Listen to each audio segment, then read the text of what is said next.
Karena ketika kita berdoa dan gak kunjung diijabah oleh Allah, bisa jadi karena kitalah yang belum pantas. Ketika itu Rasulullah gak langsung mengiyakan dan mendoakan apa yang diminta oleh Sa'ad.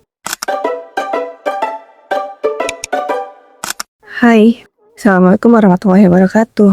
Kamu pernah gak sih berdoa untuk meminta sesuatu sama Allah tentang hal yang udah sangat kamu inginkan? Doa-doa udah kamu panjatkan berulang-ulang, hari berganti hari, minggu berganti minggu, bulan berganti bulan, bahkan tahun berganti tahun. Tapi ternyata nggak ada hal yang terjadi. Padahal sebelumnya doa-doa kamu sering banget terkabul. Dan kali ini entah kenapa kamu ngerasa doa itu nggak juga kunjung dikabulkan. Sebenarnya kamu punya keyakinan doa itu akan dikabulkan. Tapi sayangnya, takdir yang kamu terima ternyata nggak sesuai sama doa itu sampai waktu yang cukup lama. Sampai mungkin ada perasaan hopeless di dalam hati kamu. Tahu nggak sih, dulu itu ada seorang sahabat Nabi yang bernama Sa'ad bin Abi Waqqas. Beliau adalah seorang sahabat yang terkenal dengan doa-doanya yang mustajab.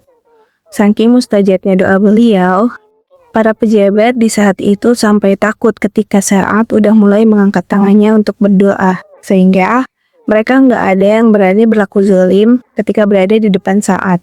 Nah ternyata ada latar belakang dari mustajabnya doa Sa'ad ini. Sa'ad itu terkenal sebagai orang yang badung ketika berada di luar rumah. Tapi ternyata beliau adalah orang yang paling menyayangi ibunya ketika berada di dalam rumah. Sampai suatu ketika beliau memutuskan untuk masuk Islam dan ibunya tahu, ibunya ngambek dan mogok makan. Hal ini membuat Sa'ad yang biasanya pergi keluar rumah untuk berada di tongkrongannya, akhirnya memutuskan untuk tidak keluar rumah selama 3 hari 3 malam demi membujuk ibunya agar mau makan. Padahal sebelumnya beliau terbiasa untuk keluar bersama teman-teman tongkrongannya tadi. Nah, ada satu kisah dari saat ini, di mana ketika itu Rasulullah sedang berada dalam sebuah perkemahan ketika perang Badar Sugro. Saat itu Rasulullah bertanya kepada para sahabat, siapakah yang akan menjaga perkemahan tersebut? Lalu kemudian ternyata Sa'ad mengajukan diri. Ketika sedang menjaga perkemahan tersebut, Sa'ad yang terbiasa melihat Rasulullah SAW memiliki keyakinan bahwa malam itu Rasulullah akan melaksanakan qiyamul lail. Maka Sa'ad pun berinisiatif untuk menyiapkan air di sebuah bejana untuk wudunya Rasulullah. Dan benar saja, ternyata Rasulullah terbangun di tengah malam untuk melaksanakan qiyamul lail. Ketika itu, Rasulullah langsung disambut oleh air yang disediakan oleh Sa'ad. Kemudian Sa'ad mempersilahkan Rasulullah untuk berwudu dengan air tersebut. Melihat hal ini, ternyata ini membuat Rasulullah cukup senang.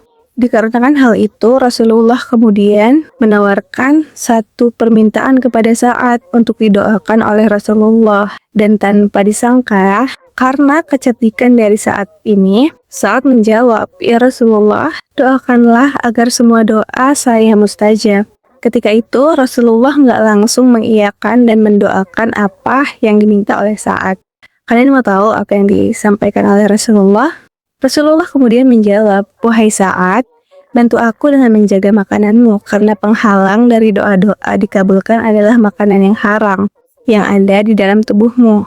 Sejak saat itu, Sa'ad bin Abi Waqqas kemudian sangat menjaga apa saja yang masuk ke dalam tubuhnya. Ada ibrah yang bisa kita ambil dari cerita ini. Dari seorang Sa'ad bin Abi Waqqas yang doa-doanya mustajab. Ketika Rasulullah menawarkan sebuah doa, Rasulullah nggak langsung mengiyakan apa yang Sa'ad mau. Tapi saat itu, Rasulullah meminta Sa'ad untuk memantaskan dirinya terlebih dahulu. Lalu kemudian, baru Rasulullah bisa mendoakannya. Dari doa tersebut, Allah lah yang akan mengabulkannya. Ada hal-hal yang perlu kita garis bawahi dari kisah ini. Yang pertama, kita tahu bahwa Sa'ad adalah seorang anak yang mungkin bandel di luar, tapi ketika di dalam rumah, beliau adalah orang yang sangat memuliakan ibunya, yang sangat menyayangi ibunya. Kemudian yang kedua, Sa'ad adalah seorang sahabat yang sangat peduli, bahkan kepada hal sederhana yang jarang dinotis oleh orang lain. Kemudian yang ketiga, ketika Rasulullah berpesan sebelum mendoakan beliau, saat langsung memantaskan dirinya untuk menjadi layak untuk didoakan oleh Rasulullah. Ya langsung sangat menjaga dirinya dari makanan-makanan yang haram. Dari hal-hal yang ada pada diri saat ini, kita udah pasti langsung, oh iya, ini orang memang pantas untuk mendapatkan itu. Kita langsung tahu kalau saat ini memang pantas untuk memperoleh doa yang diijabah dari ucapan Rasulullah.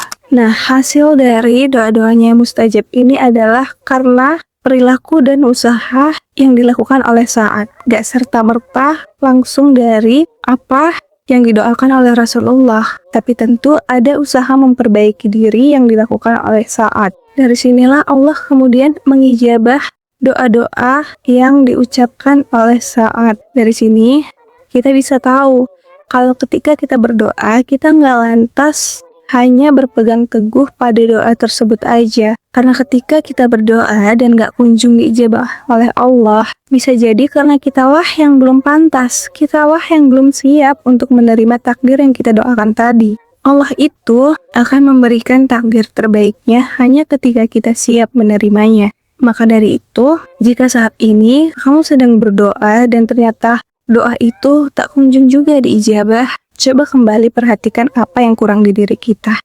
Apa yang harus kita perbaiki, apa yang harus kita ubah dari mulai hal yang terkecil hingga hal yang terbesar. Barangkali ada hal-hal yang terlewat dari diri kita. Barangkali ada makanan-makanan yang sebaiknya kita hindari untuk menjaga kesucian dari doa kita. Maka dari itu, teruslah memantaskan dan memperbaiki diri untuk takdir yang sedang kita perjuangkan tadi. Agar kita bisa membuktikan sama Allah kalau kita beneran layak untuk takdir tersebut. Kalau kita beneran udah mampu, beneran udah siap dengan apa yang kita doakan. So, untuk kamu, semangat berjuang. Assalamualaikum warahmatullahi wabarakatuh.